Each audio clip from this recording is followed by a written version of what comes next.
არ გაგიკვირდებათ ხელისუფლების მხრიდან არც შანტაჟი, არც რეპრესიები, არც მუქარა და ასე შემდეგ. თქვენ ხართ ერთ-ერთი ის ადამიანი, ვინც მთავარი ადრესატია ხოლმე ხელისუფლების მხრიდან ეს ეგრეთ წოდებული რეპრესიების. მაგრამ რა სიტყოდით, აი ამ ვითარებაში ხელისუფლებამ გუშინდელი დღის შემდეგ აამოქმედა თუ არა რეპრესიების ახალი მანქანა და ღირს თუ არა ხელისუფლებასთან დიალოგის ფორმატის რესურსის გაკეთება. მოგესალმებით, მადლობა. სანამ ეს რეჟიმი არის ხელისუფლებაში, ნებისმიერი ოპოზიციური პარტიის ლიდერი ან აქტიური მოწინააღმდეგე რეჟიმისა უნდა ელოდებოდეს დაკავებას, დაპატიმრებას და შეიძლება კიდევ უარესსაც კი. ამისთვის მე მგონი ფსიქოლოგიურად მზად არის თითოეული ჩვენგანი და მათ შორის ნიკა გვარამიას. ეს სიმართლე. თუ ხარ ოლიგარქის ოპოზიციაში და ებრძვი ოლიგარქს, არ ვიკვირს და უნდა ვიყოთ მზად. დიახაც შანსი იმისა, რომ დაიჭერენ, არ დაიჭერენ 50% სანამ ბიზნესმენის რეჟიმი არსებობს. ასევე არის სხვა ოპოზიციური პარტიების ლიდერები. ეს არის სიმართლე, ამას ვერ გავექცევით.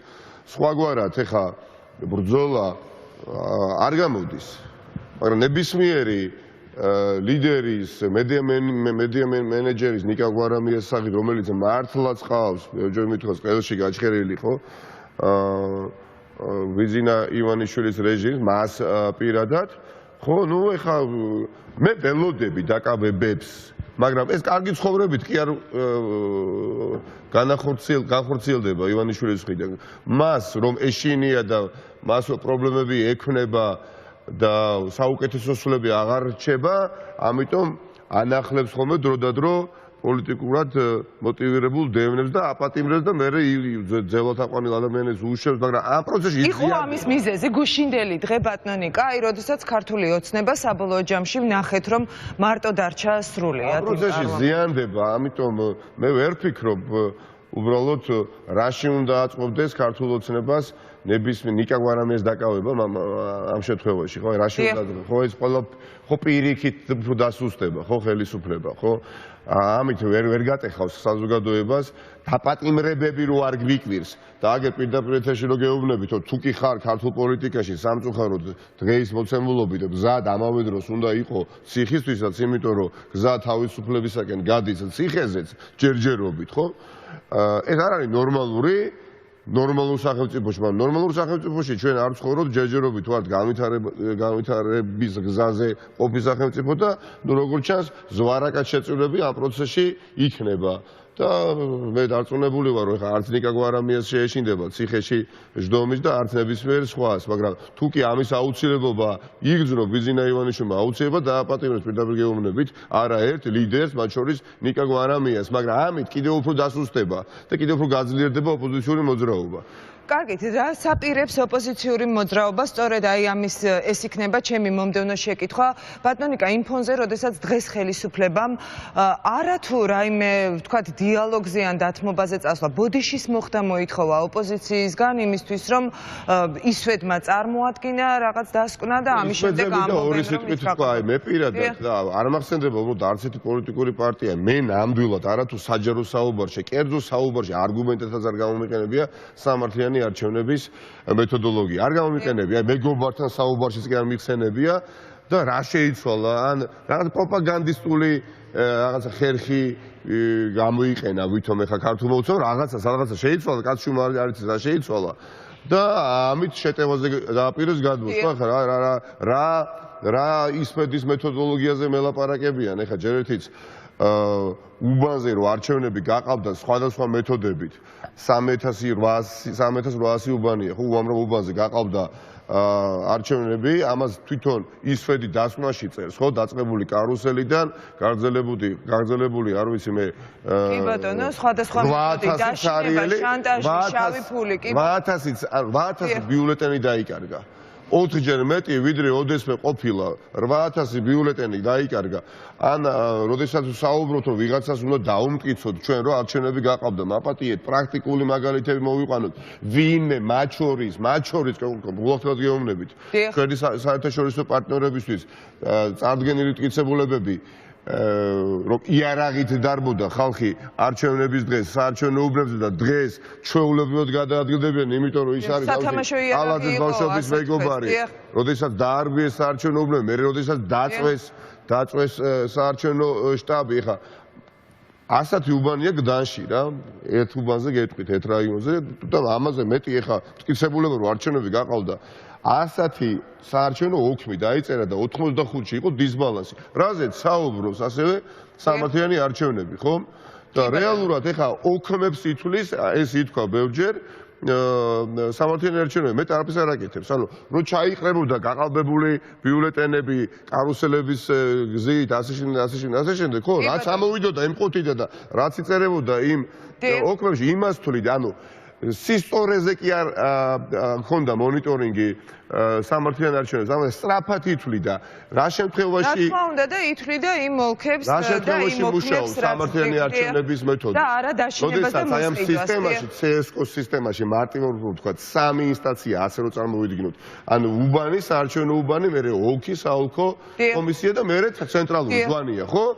როდესაც ეს ოქმი გამოდის უბნის დონეზე და მერე ოლქში მიაქვთ, აი იქ თუ შეიცვალა ის რაც ისპეცალ და მაშინ ყვირის რაც 2003 კი ბატონო ბატონიკა ცოტად რო ხრჩება და ამიტომ აუცილებლად უნდა დაგისვათ ბოლო კითხვა საით მიყავს ხელისუფლებას პროცესი როგორ ფიქრობთ მიყავს თუ არა ყველაფერი იქით რომ საბოლოოდ აღარ შედგეს მოლაპარაკება და ვერზე ვერ შეთანხმდეთ როგორ გესახებათ ამ პროცესს ვერ მოვასწრებ საკითხების გაშლას მარტივად ვიტყვი ვინც რა არ უნდა თქვას, ვინც როგორ არ უნდა მოგვიწოდოს, რომ შედით პარლამენტში, არავინ არ შედის, იმიტომ რომ ჩვენს უკან დგას ხალხი და ხალხმა თქვა, რომ ეს არჩევნები გაყალბდა.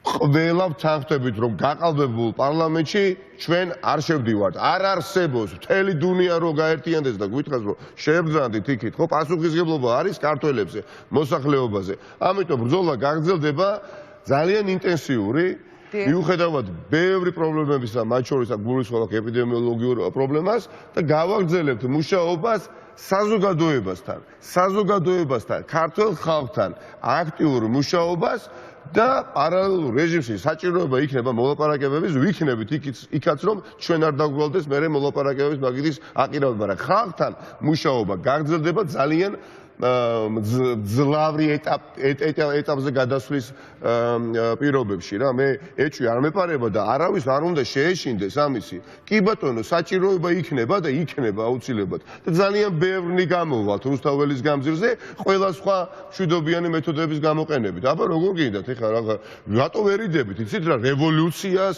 კი ბატონო როდესაც ხელისუფლება გაათმევს ყველაფერს და შენ სიმართლეს არ უნდა ამტკიცებდეთ, თუნდაც დაგჭირდეს რუსთაველის გამზირი? მე დარწმუნ როგორ თქვენ გიყურებთ, აი ისე ვარ, და ხო იწერება ეს ხო დარჩება ეს ფერი, ხო?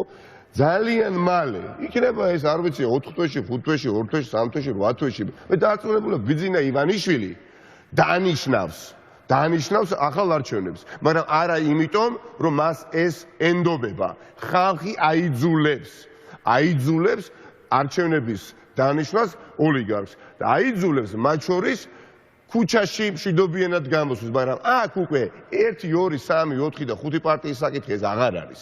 და მე მიკვირს, რატო ვინ პოულობს დროს, ან სად დარჩა სივრცე პარტიებს შორის ოპოზიციურ ველზე პაექრობისა, ჩვენ რა გვაქვს საკამათო ეხლა, გარდა იმისა, რომ ყველა ვიბრძოლოთ თავარი იდეის გადასარჩენად, არჩევნების იდეის გადასარჩენად და ინსტრუმენტი, რომელიც საგვართა უკან დავაბრუნებიოთ, რითიც უნდა იცავდეს ქვეყანაში ხელისუფლება. ამიტომ სულ რო 1 მილიონი ამორჩეველი ყავდეს, რომელიღაც ოპოზიციურ პარტიას, რა აზრი აქვს, არჩევნები აღარ ჩატარდებაო.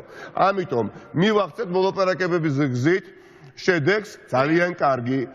არ მიიღწევა ამ ეტაპზე მოლაპარაკებების გზით, მიიღწევა დიახაც კი ბატონო, ქუჩის მეშვეობით, ქუჩაში, სადაც ბევრჯერ გადაწყვეტილა სამოქალაქო პროტესტის ხარჯზე სახელმწიფოებრივი საკითხი. ძალიან დიდი მადლობა. ვერიდებოდ, თითქოს ეს არის დანაშაული, იცით რა? კი, პროტესტი ნამდვილად არ არის დანაშაული. სემო დაგიჭირო, გამოგიშვა, მოგყარო არჩევნები, გადმოვჭრამო, რაც მინდა ის გავაკეთო. და კიდე გქონდეს ვინმეს კომპლექსი ქუჩაში, ვაიმე იქ არ იყოს ოღონდ ბუნტი. იქნება დიდი მღელვარება. ძალიან ბევრი ვიქნებით, იმიტომ რომ სიმართლე არის საზოგადოებაში. აღარ არსებობს, რაც არ უნდა ისაუბროს, ეხლა ქართული ოცნების პროპაგანდა ხო ხდებიან რომ აღარ მუშაობს რა.